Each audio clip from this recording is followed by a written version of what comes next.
সকাল সকাল আমার সোনামাকে রেডি করে দিচ্ছি, তেল টেল মাখিয়ে পরিষ্কার পরিচ্ছন্ন করে দিয়ে রেডি করে আজকে ইঞ্জেকশন আছে সেখানে যাব।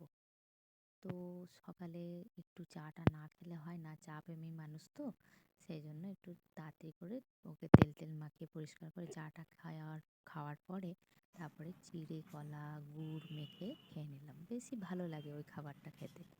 সকালে জলখাবারে কোনো সময় খাই। আর এখন আমি বিছনাগুলো সব বাগিয়ে নিচ্ছি, এদিকে মনার বিছনাটাও পাল্টে দেবো।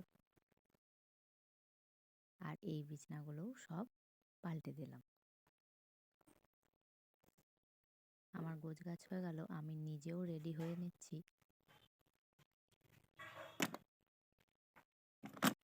রেডি হয়ে নিচ্ছি, মাও আমার সাথে যাবে। আর এদিকে সোনা মাও এখন খেলছে। চলো এরপর বেরিয়ে পড়ি ইঞ্জেকশনের জন্য। আজকে সোনামা প্রচুর কাঁদবে বুঝতে পারছি। ও তো আর বুঝতে পারছে না আজকে তিনটে ইঞ্জেকশন দেবে। খুবই খারাপ লাগে।